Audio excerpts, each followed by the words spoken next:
Olá, tudo bem com você? Pois é, nós estamos de volta aqui para mais um papo sério entre mulheres cristãs e hoje nós vamos continuar falando do tema sobre o narcisismo e a Bíblia. Onde na Bíblia a gente encontra esses traços do narcisismo tão falados na psicanálise?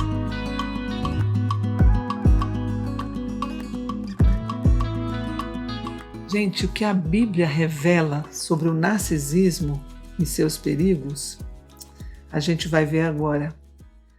Tem personagens bíblicos que eram narcisistas, será? Será que esse termo está na Bíblia? A gente sabe que não está.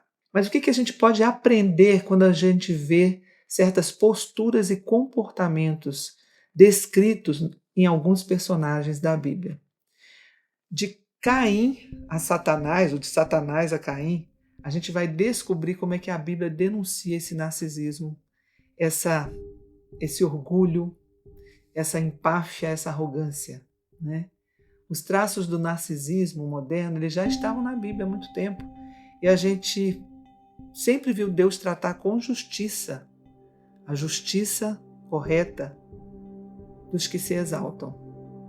Você já parou para pensar como que o narcisismo, tão estudado hoje pela psicologia, aparece com clareza nas histórias da Bíblia? Então, como a gente falou, está lá desde o Antigo Testamento, reis, líderes, aqueles personagens menos conhecidos. A Escritura está nos mostrando como que o orgulho, a sede de controle, a falta de empatia, que a gente vai ver o que é, e o desejo de ser adorado são perigos que sempre conduzem à queda, né? O primeiro exemplo que a gente pode ver, marcante logo no início da Bíblia, é de Caim, que mata o seu irmão Abel por inveja, né? Porque Deus não aceitou a sua oferta. Então ele reage com raiva, como alguém que se sente injustiçado. E Deus faz o alerta: se procederes bem, não é certo que serás aceito. Mas Caim escolhe alimentar o orgulho, né, ferido. Então ele é tido como aquela pessoa que caçoa, que desdenha e age por orgulho e ressentimento. Depois a gente tem o caso do Onã, em Gênesis 38. Em vez dele cumprir o dever de gerar descendência para seu irmão falecido, ele derrama no chão o sêmen buscando apenas o seu próprio prazer. Ou seja, foi uma atitude egoísta e rebelde e mostrou uma autossuficiência, né, que rejeita qualquer limite. Então Deus o remove e mostra que o egoísmo arrogante tem consequências sérias. Aí depois Faraó.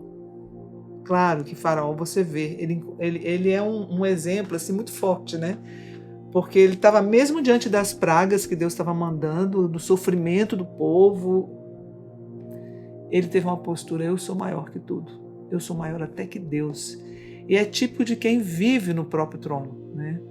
E muitos que têm esse comportamento, quando eles são confrontados, eles se veem como vítima, mas Deus quebra o orgulho, ele vai quebrar o orgulho e vai fazer justiça também.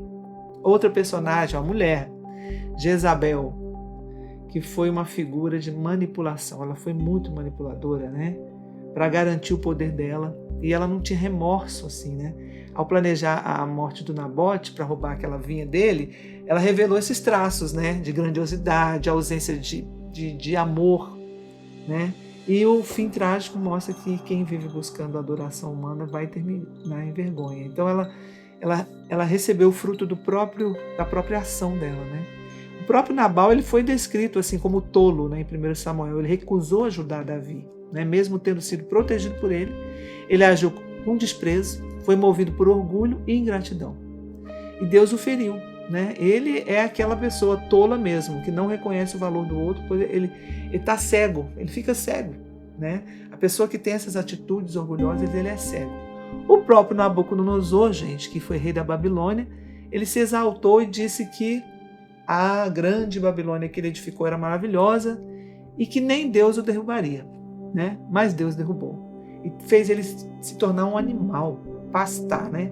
A história dele ensina exatamente para isso, que esse tipo de atitude, ela realmente tira a beleza da humanidade que Deus criou, né? Amã, lembra de Amã? Ele ficou com raiva de Mordecai. Ele não se curvou porque Mordecai não se curvou diante dele, né? Então ele considerou-se uma afronta pessoal.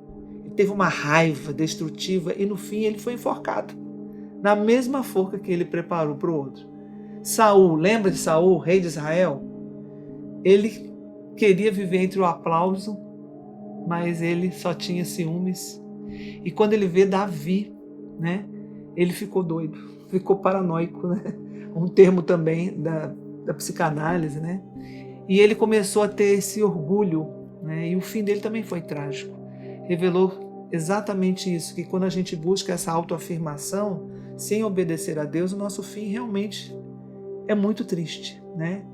Diótrefes também, que foi citado lá na terceira carta de João, ele rejeitava as autoridades espirituais, ele queria ser o primeiro, né? Ele queria o controle. Ou seja, mesmo dentro da igreja, essa atitude, ela se infiltra, né? Aquele líder que quer adulação, que ele quer poder, ele não quer comunhão e serviço, ele quer ser adulado, né? Então, na parábola do fariseu também, em Lucas 18, tem o contraste também do fariseu que está lá se exaltando, né, diante de Deus, contando os seus méritos, né? E o publicano lá que se humilha, né? Então, Jesus declara que quem se humilha será exaltado, né? Então, o orgulho religioso, ele realmente tem essa característica, né, de querer reinar sobre Deus, sobre as outras pessoas, né? E por fim, gente, o próprio Satanás, que é o grande invejoso e mentiroso e manipulador. Ele não aceita outro acima dele. Então ele tenta a Eva lá no início, né? A gente viu já no outro vídeo, que eu vou deixar aqui na descrição para vocês. E até hoje ele manipula e descarta a palavra de Deus, né? Então o fim dele vai ser o lago de fogo no juízo final. Então ele tentou ocupar e tenta ainda ocupar o lugar de Deus. Então essas histórias mostram que esse procedimento, né, egoísta, orgulhoso, de inveja, manipulação e busca por adoração é uma rota de colisão com Deus. Porque a Bíblia nos alerta, Deus resiste aos soberbos, mas Ele dá graça aos humildes, em Tiago 4,6. Então, ou seja, a psicologia moderna, ela reconhece alguns padrões, mas ela não se alinha à palavra. Ela não se alinha à palavra, porque ela não entende que o que Deus quer é que haja arrependimento, haja confissão de pecado, haja humildade e submissão a Deus, que são o único antídoto para esse ego inflado, né? Então a grande pergunta é, nós estamos seguindo os passos daquele fariseu ou do publicano? Nós estamos construindo um reino pessoal como Nabucodonosor, ou nós estamos nos rendendo como Daniel? E essa resposta, ela vai estar no seu coração, quando você se enxergar diante de Deus, quando você se colocar diante da palavra dele. Eu vou deixar esses outros vídeos sobre os quais a gente conversa sobre o mesmo assunto que eu já gravei na descrição para você olhar lá. E eu quero que você se inscreva no nosso canal, né? Que você ative o sininho para os mais vídeos que vamos postar e convide outras pessoas, compartilhe esse vídeo, dê o seu ok, para que mais pessoas possam ser alcançadas por essa palavra. Deus te abençoe.